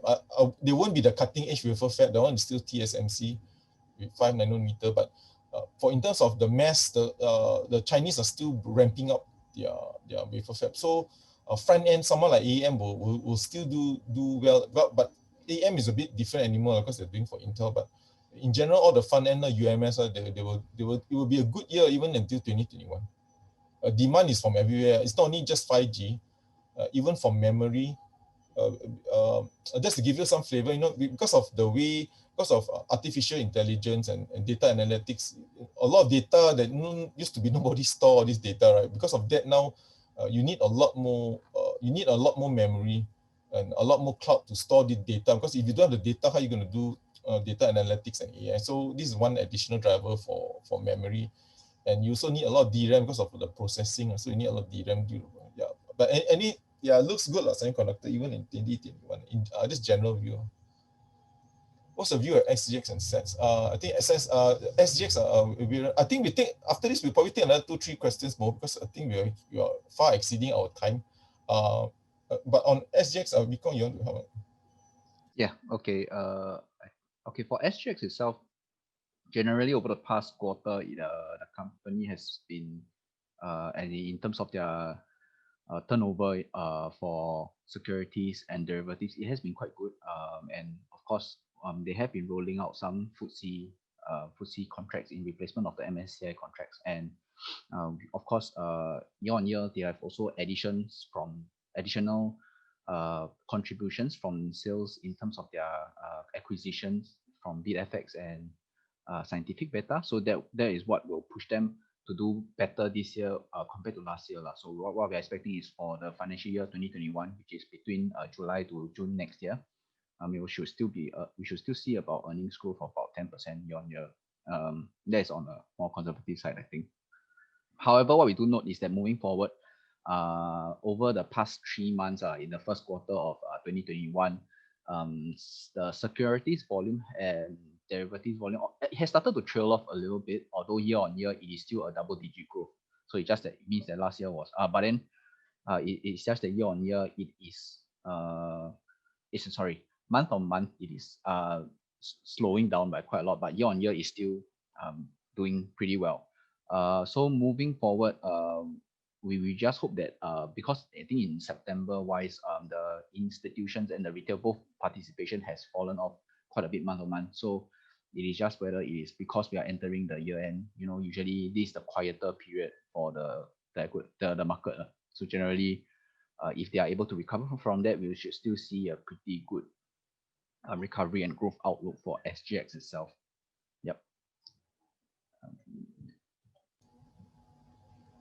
Okay, there's a question on Hoppa we don't cover. We're not very sure because that one we can't help. Should I stay in the Hoppa or get out? Any future growth? Really no idea. I'm not sure if anyone can help. There are a lot of questions here. We probably can't answer all of them, but if you want, you can just post it in our Stocks B&B, the commentary. But I will just pick one more because this one is more on a Heeton, and I think this person has a Heeton. I'm not sure, but I'm not sure if you can take that, Timothy, because it's more technical in nature. So probably we. Okay, hold on. Where is it? 1237. Okay, for Heeton, let's say if I don't wish to take up their existing offer, can I just subscribe to their new bond to say 3 tranches? What will happen to my existing holdings of their bonds?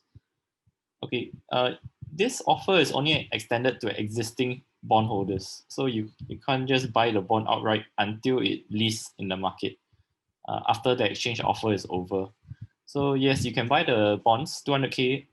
You can buy 3 lots, so it's 600K. If you choose to exchange your existing holdings, it will transform into this new bond, 200K worth of this new bond, and you'll get 50K cash and then a bit more from the exchange incentive. So I hope that answers your question. Yeah, I think we might have to end it now. I know there's still lots of questions. If everyone doesn't mind, you can just post it there because we far exceeded our time. And I know and as you can see from here, the stocks PNB, you just go to the community page and you just post it there. Then we will try to answer it through there. So apologize if we can't take everyone's question because there's still quite a lot more and yeah, and we're probably running out of time. Yeah, but there was one question on the recording. Yeah, we actually there's a recording of this regretfully because hopefully we don't say anything wrong. There's a recording in our PhillipCapital YouTube page. So that there is one thing there. Okay, thanks everyone for attending. And again, if you don't mind, just post it there. We will try to answer because we get quite a number. Sometimes we need to also think about how to answer this question because a lot of them are very good questions. So sometimes we need to do a bit of background number to check whether we get it right. So thanks again, everyone. And we hope to see you again on next week on Monday. So thank you for taking your time to spend with us. Thank you, everybody. Bye-bye.